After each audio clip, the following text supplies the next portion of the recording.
இங்கே இவங்களுக்கு கல்யாணம் ஆகி 15 வருஷம் ஆயிடுச்சு. ஆனா குழந்தை இல்ல. அதனால இவங்க லீகலா ஒரு குழந்தைய தத்தெடுக்கிறாங்க. அந்த குழந்தைய 1.5 வருஷமா தான் பெத்த புள்ள மாதிரி ரொம்பவும் பாசமா 2 பேரும் வளர்க்குறாங்க. தங்களோட உலகமே அந்த குழந்தை தான் வாழ்ந்துட்டு இருக்கப்போ தத்து கொடுத்த இந்த குழந்தையோட அம்மா கிட்ட இருந்து அவங்களுக்கு கால் வருது. அந்த பொண்ணு கால் பண்ணி என் குழந்தைய என்கிட்டயே கொடுத்துருங்கன்னு கேக்குறா. ஆக்சுவலி இந்த பொண்ணு ஒரு பையன் கூட லிவிங் டுகெதர்ல இருந்திருப்பா. ஏற்கனவே 4 முறை அபார்ட் பண்ணியும் இருப்பா. 5வது முறையும் அபார்ட் பண்ண போறா.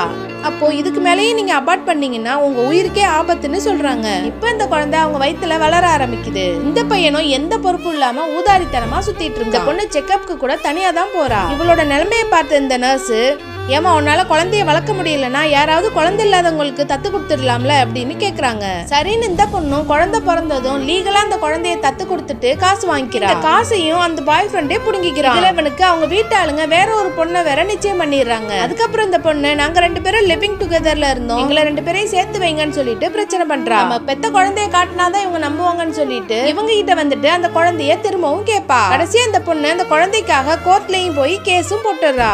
கேஸ் முடிகிற வரைக்கும் குழந்தை 2 பேர்ட்டையும் இருக்க கூடாதுன்னு சொல்லிட்டு ஒரு ஆசிரமத்துல விட்டுறாங்க. இந்த அப்பா அம்மா குழந்தைய பார்க்காம இருக்க முடியலன்னு சொல்லிட்டு ஆசிரமத்துக்கே போயிடுறாங்க. அங்க போனா அவங்க அந்த குழந்தைய பார்க்கவே விட மாட்டேங்கிறாங்க. அப்ப அந்த பொண்ணும் குழந்தைய பாக்குறதுக்காக வரா. அவளை பார்த்ததும் உன்கிட்ட லீகலா தானமா நாங்க குழந்தைய வாங்கணும், எங்களால குழந்தைய பிரிஞ்சு இருக்க முடியலன்னு சொல்லிட்டு அழ ஆரம்பிச்சிடுறாங்க. என்னதான் இவங்க பாசமா இருந்தாலும் காசு கொடுத்து குழந்தைய வாங்கினாங்கிறதுனால கேஸ் நிக்காதுன்னு சொல்லிட்டு வக்கீலும் சொல்லிடுறாரு. இந்த கேஸும் கோர்ட்டுக்கு வருது. இந்த பொண்ணு இந்த குழந்தைய எப்படி பெத்தாங்கிற விஷயத்தையும் கோர்ட்ல வக்கீல் சொல்றாங்க. பாய் ஃப்ரெண்ட் மேல நான் உயிரையே வச்சிருந்தேன், அவனையும் என்ன ஏமாத்திட்டான், என்ன யாருமே புரிஞ்சுக்க மாட்டேங்கிறீங்களேன்னு சொல்லிட்டு இந்த ஜட்ஜு கிட்ட இந்த பொண்ணு அழறா. இந்த அப்பா அம்மாவும் ஜட்ஜு கிட்ட நாங்க இந்த குழந்தைய லீகலா தான் வாங்கணும், நாங்க இந்த குழந்தை மேல உயிரையே வச்சிருக்கோம், இந்த குழந்தை இல்லாம எங்களால இருக்க முடியாதுன்னு சொல்லிட்டு இவங்களும் கெஞ்சுறாங்க.